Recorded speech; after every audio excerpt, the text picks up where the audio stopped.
Salut les photographes et bienvenue sur une nouvelle vidéo de Tom Photo. Aujourd'hui on parle de petites astuces pas chères qui peuvent vous permettre de changer radicalement vos photos ou tout simplement vous aider dans votre vie quotidienne de photographe. On va commencer tout d'abord avec une chose simple, le flash.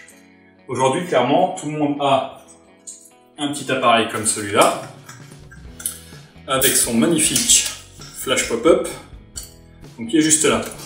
Donc l'inconvénient de ces flashs là, il est double. Le premier c'est quand vous avez une focale assez longue, un zoom assez grand, quand vous prenez une photo, vous voyez une ombre projetée. Et le deuxième, pas des moindres, c'est la surface du coup d'émission du flash. Sachant que plus cette surface est petite, du coup, plus le flash se vous êtes compensé en tapant fort. Et quand il tape fort, du coup, ça fait apparaître des gros spots blancs sur les gens ou autres, avec une aura un peu plus sombre autour, bref. Quelque chose de pas très professionnel et de pas très beau. Donc voilà les problèmes avec ces petits flashs là. Bon du coup je vais vous prouver tout de suite que ce n'est pas des photos terribles. Voilà. Donc pour ça, la meilleure solution et la plus courante aussi, c'est d'acheter un autre flash. Donc de ce type là, qui est un flash dit Cobra, il y a la forme, du coup qui vient se fixer sur votre sabot au-dessus, comme ceci, du coup qui présente deux avantages. Le premier, c'est d'être beaucoup plus haut, donc du coup par rapport à votre angle de zoom, du coup vous n'aurez pas l'ombre de la focale. Et le deuxième point, c'est que si vous regardez la surface de diffusion, elle est bien plus grande. Donc on remédie finalement à nos deux problèmes. Mais même avec ça, la surface de diffusion elle ne se montre pas assez grande. C'est pour ça que souvent on rajoute des petits diffuseurs comme ça, type boîte à lumière, qui vous permettent du coup, en mettant le flash dedans, de gagner encore en surface de pulvérisation du flash. Bon, aujourd'hui, c'est clairement pas l'objet de cette vidéo. L'idée, c'est pas de vous parler de matos qui existent et qui vous coûtent de l'argent, mais bien de trouver des solutions, des petites astuces avec vos objets de la vie courante. Donc pour cela, on va commencer tout d'abord par un étui à lunettes. Vous allez me dire, la chose la plus simple du monde, et je pense que tout le monde doit en avoir en ayant acheté au moins une paire dans votre entourage. Les gens doivent en avoir, des petites étuis à lunettes comme ça, transparents bien entendu. Pourquoi? Vous prenez juste le couvercle de votre étui à lunettes, que vous placez du coup sur votre flash. Donc après, les meilleurs d'entre vous s'amuseront à faire des petits trous de chaque côté et à l'accrocher avec une ficelle. Moi là c'est pour la démo, donc je vous montre simplement comme ça. Donc vous voyez qu'on gagne déjà un grand diffuseur, beaucoup plus grand que celui d'origine, au moins le double, et donc du coup ça fait ce genre de photo.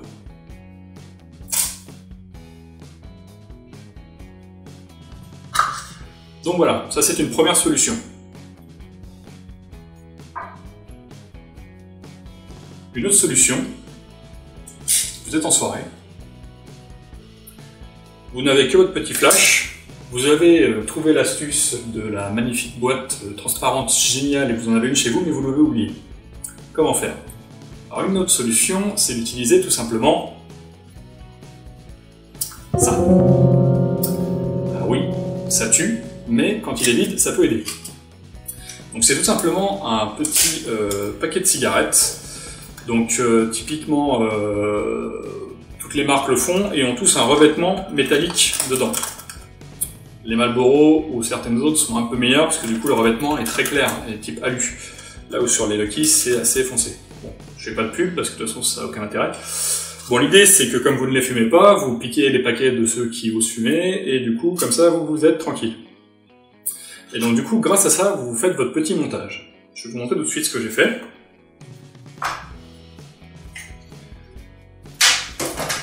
Donc l'idée est simple, on crée notre flash Cobra. Donc je prends la surface métallique que je couvre à l'intérieur et du coup je place la fin de la surface métallique comme ça sur le haut. Donc vous voyez qu'on retrouve un peu la forme du flash Cobra avec du coup mon entrée pour le flash ici. Je le place sur l'appareil, tac, et voilà, vous avez fait un flash Cobra de soirée. Donc vous allez voir, ça atténue énormément la lumière, donc là l'idée c'est si vous pouvez dans votre menu augmenter la puissance du flash, donc en augmentant la compensation du flash, et du coup ça vous donne ce genre de photos. Donc voilà les trois photos que je viens de réaliser. Donc avec les trois procédés, chacune a son style, je suis d'accord, aucune n'est achetée, mais malgré tout, il est clair que quand le flash diffuse plus, vous avez un côté un peu plus professionnel, un travail un peu plus plus facile après en post-traitement sur vos photos, étant donné que la lumière est beaucoup plus diffuse. On va arrêter avec les flashs. Ou à moins une petite dernière solution, on ne sait jamais. Aujourd'hui, vous avez un appareil photo, vous avez votre petit flash, vous n'avez ni de boîte transparente, ni de fumeur dans votre entourage, et vous n'avez pas envie de vous amuser à tout fabriquer. Ça peut se comprendre dans la mesure où ça fait un côté un peu artisanal. Il n'y a pas beaucoup de professionnels qui jouent avec ça, ni d'amateurs confirmés. Mais malgré tout, je vais vous montrer un dernier exemple. Comme très souvent dans toutes les maisons, ou dans tous les lieux où vous avez souvent un plafond assez bas et blanc.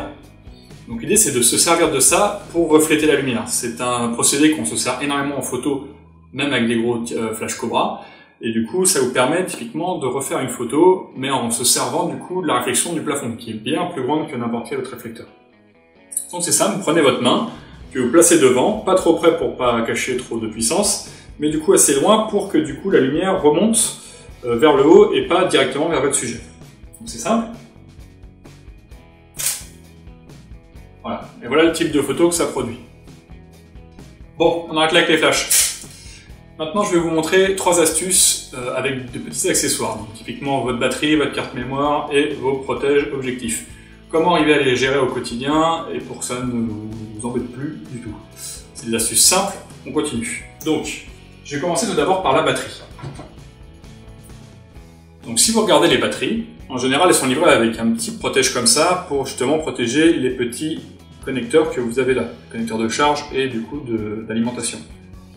Sur les batteries Canon, je pense que c'est pareil chez les autres, vous avez du coup les 2 ergots de fixation en haut et en bas, et du coup une petite pile dessinée. Bon, batterie, ok. Une astuce qu'utilisent beaucoup de professionnels et que j'utilise moi-même, c'est tout simplement de vous servir de cette petite trappe, de ces petites batteries pour montrer ce que vous faites. Donc typiquement, tac, je vois bleu par rapport à ma batterie, je vois bleu, la batterie est chargée. Je sors la batterie de l'appareil, elle est déchargée, je la mets côté grise. C'est tout simple et ça vous permet, vous, dans votre sac, du coup, de retrouver vos batteries et en regardant immédiatement, vous savez tout de suite si elle est chargée ou non. Très pratique. Deuxième petite astuce, étiquetez vos batteries avec une chose simple. Moi, j'ai pris un bout de papier imprimé sur Word et du coup, j'ai mis 3 couches de scotch dessus. Ça rentre très bien dans votre logement, ça ne se voit pas, vous inquiétez pas. Et l'avantage, c'est que si vous avez d'autres amis qui ont le même pareil que vous, vous n'échangez pas vos batteries. Et l'autre chose à savoir, c'est qu'une batterie qui n'est pas utilisée pendant longtemps perd de sa charge et perd de son efficacité. Donc il faut toujours entretenir vos batteries, toujours changer. Donc si vous en avez plusieurs comme moi, l'idée c'est vous les noter, et du coup comme ça vous pouvez alterner. Un mois vous utilisez la batterie 1, un mois la batterie 2, un mois la batterie 1, et comme ça du coup vos batteries ne s'usent pas, ou on va dire toutes à la même vitesse. Donc voilà une autre petite astuce. Maintenant je vais vous montrer une astuce pour les gens qui ont des cartes SD.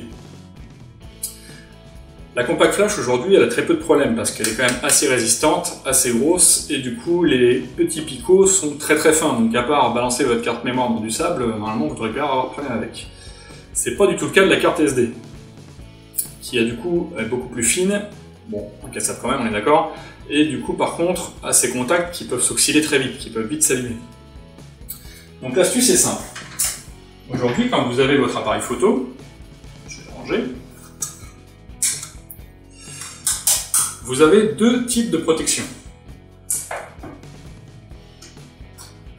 Donc la première, c'est la protection pour votre boîtier, ce petit cap, et la seconde, c'est votre protection pour votre objectif. Quand vous vous servez de l'appareil, ces 2 petits boîtiers du coup vous servent à rien. Voilà. Donc j'ai moi le caps du coup du boîtier et le caps de l'objectif. Donc l'idée c'est de se servir de ça, tout simplement comme ça. Prenez votre belle carte mémoire, vous l'achetez dedans, tac, vous fermez. Vous êtes dans un environnement plastique, vos contacts ne s'abîmeront pas, on est relativement étanche, donc du coup pas de problème avec les projections d'eau ou autres, ou l'humidité, et du coup vous avez quelque chose de solide. En plus vous pouvez les retrouver facilement. Donc vous jetez ça dans votre sac à dos, c'est super, ça ne s'abîme pas et vous n'abîmez pas vos cartes SD. Voilà la petite solution du moment. Bon allez, encore une solution. Oh et puis non, je vais vous en faire 2. Allez, comme ça, vous aurez fait le tour. Vous prenez votre boîte de Lego préférée. Vous prenez dedans des petites briquettes comme ça. Donc c'est des plaques toutes fines. Prenez les noirs, je vous les prends bleus juste pour que vous voyez bien. Et vous faites du coup 4 petits trous dedans. Comme ceci, pour attacher une ficelle. À cette ficelle, vous venez l'accrocher à votre courroie.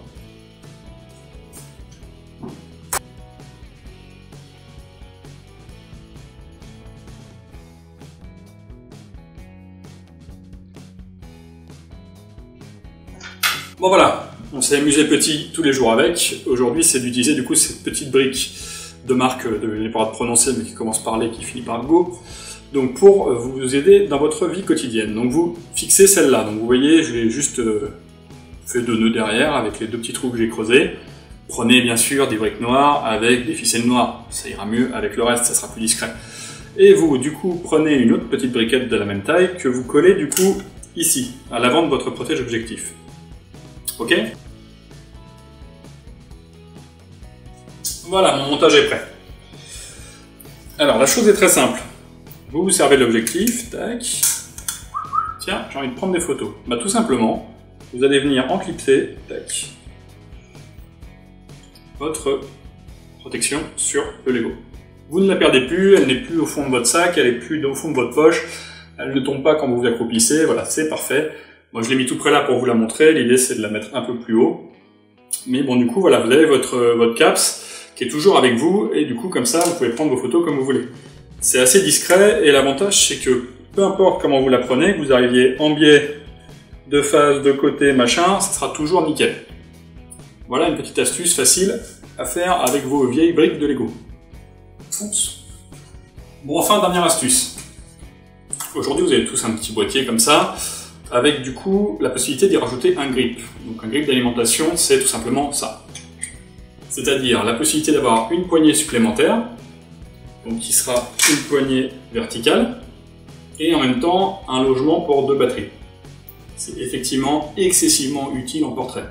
Mais ce que les gens ne savent pas, c'est ça, c'est pour l'installer, vous devez d'abord retirer la trappe du coup à batterie qui est celle d'origine. Et les gens ensuite du coup viennent enficher leur grip. Cette petite pièce là, beaucoup de gens la perdent, la mettent dans un sac ou dans une étagère et finalement on la retrouve jamais quand on en a besoin parce que le grip c'est bien mais c'est lourd. Donc de temps en temps c'est intéressant de le retirer. Sauf que Canon comme Nikon on fait les choses bien. Si vous regardez bien, vous avez sur le montant vertical la possibilité de venir fixer votre petite trappe.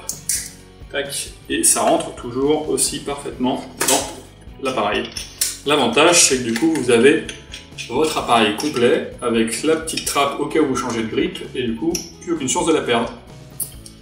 Voilà, c'était la dernière astuce de cette petite vidéo. J'espère que la vidéo vous a plu dans son ensemble. N'hésitez pas dans les commentaires à me laisser vos questions si vous en avez.